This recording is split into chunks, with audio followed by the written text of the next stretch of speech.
Welcome to the More Love Conversation where I'm Vernon. I'm Venice. Where we talk more love, more mental health, more healthy relationships, and all the things. Today's topic, we have, obviously you all know, we have multiple children. We have 4 children. Yes, we call ourselves the Mohegans. Try.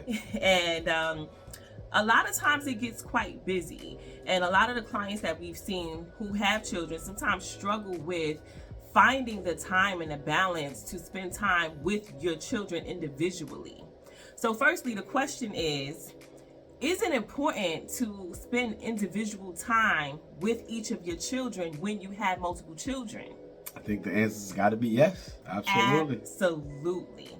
So now we are going to provide 6 ways in which you can have individual time with your children in addition to the family time that you spend together. So I think, for me, I'm a super active dad. I coach. We're blessed enough to have 4 very active kids, from sports to swimming to robotics stuff to dance to cheerleading to all that stuff. But I think one of the things that certainly will help and has helped me and help my wife is getting involved in the extracurricular activities. I know our days are busy. As parents, we work a lot. We have a lot of different things on our agenda. And sometimes the extracurricular activities can be used as maybe a babysitting service or just an opportunity for you to take an hour or 2 off.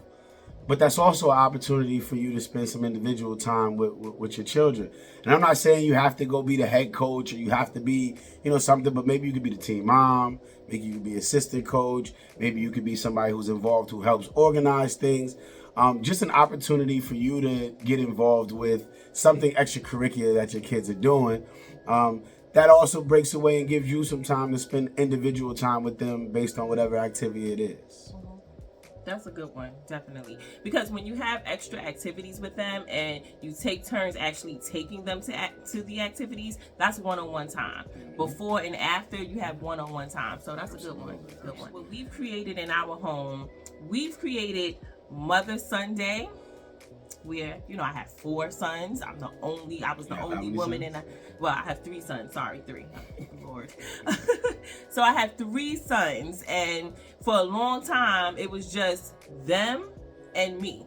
So what I did was create a Mother Sunday where every now and then I would pick one son and we would have a few hours to ourselves, and they would pick what they wanted to do, and then it would just be me and him throughout the day for a few hours, to the point where now, after a few months, if they didn't get that individual time, they're like, Mom, we didn't have a Mother Sunday. They had their one-on-one time with their dad, but I had to create something with me being the woman in the house just for me and them. And then obviously now that I have a daughter, I do the same thing with her too, where we have our one-on-one time. So creating a day for just you and that one child, because it's going to allow you both to just have some time to get to know each other, and you could just check in, and it's not the other kids around imposing on the time. And obviously, it's not saying, again, that you're not doing things together, but, right. Each one of those kids is going to have their individual interests, and they're going to have their individual things that they like to do with you. So trying to tap into that and letting them know that, collectively everybody's loved, but individually, they are important enough to have their own time. I think another thing that helps with the spending time thing, and I know I struggle with it sometimes because it makes me feel like my kids are smarter than me, but helping and engaging in their schoolwork. Again, it's not saying that you're the genius. You don't have to know all the answers. But sometimes I even have to put my pride aside sometimes and ask some questions, and I get the knowledge, from my kids. I learn some things from my kids. But it's still just an opportunity to spend some individual time with them based off something that they may not even, sometimes want to do, especially homework time. But if you show a little interest in it, that may help them show a little bit more interest in it. And who knows, you may find a good bonding time, and maybe you find some ways to get some things done that your child has struggled with in the past. So, I think engaging in the schoolwork and just being around for the schoolwork is another opportunity to get some quality time with your kiddos secretly. Another one, that's a good one, babe. Another one I want to add is, we as parents, we're busy. So Saturdays and Sundays, you might be running plenty of errands. Grab one of those kids.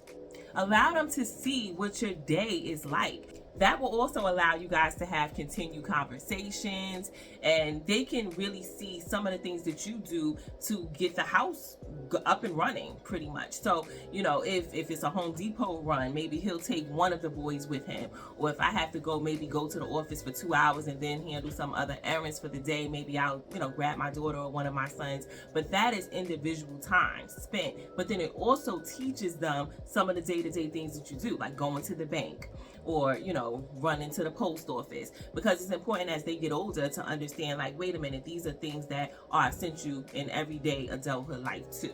Could be a little boring, but still, it's still individual time.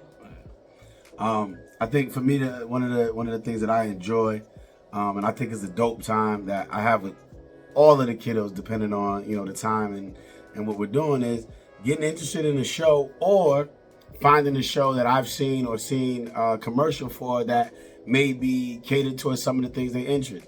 We're a very big sports household, so I try to find documentaries that you know, highlight things that players that they know have been through, documentaries that highlight players that they may not know but from the past that have kind of paved the way for things that they enjoy now.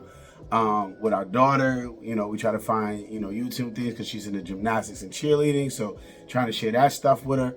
Or just sitting down watching, you know, their little cartoon shows on Netflix and just rocking for 30 minutes, or watching a show with our oldest where we're watching a movie or a show with him for an hour. And, you know, again, it creates some dialogue, it creates some opportunity to talk, and sometimes you may just really be into the show, but you're still getting that quality time, and you're still showing interest in something that they may like. And trust me when I tell you, especially those of you who have older ones, we got a 15-year-old, we're not interested in them at all, ever.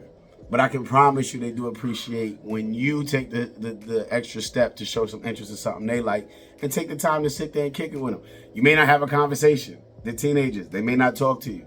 But trust me, they recognize your presence. So finding a show or something educational, a documentary or something on TV or Netflix or Hulu, whatever app you have, and just locking in with your kiddos, I think is another opportunity to really spend some good individual time with them. So listen, guys, don't get us wrong. We love being a big family. We love family time. We love doing things together. But one thing I want to offer is that you doesn't have to always be family time together. Okay, it doesn't have to always be rigid where everybody has to go to something all together, especially if you're a big family. Let's be real, that's not realistic anyway. So another offering is, because we're a big sports family, there have been times, and my husband has had to help me with this, where we've had to go to different sporting events and separate, and I've had to be okay with that. I used to be married to the thought of, we have to all go together. We don't always have to go together. And to be honest with you, they heard you. But no, to be honest with you, when you separate, it allows you to continue to have one-on-one time with your children. So if we have a game in Pennsylvania and then another one has a game in Rhode Island, it does happen in the Moore household, we have to split up. But then it allows long rides with one or two of the children where you guys can play games together, you can spend quality time. And the key to this, you guys, is, of course, you want to get to know your children, but it's also important for them to get to know you.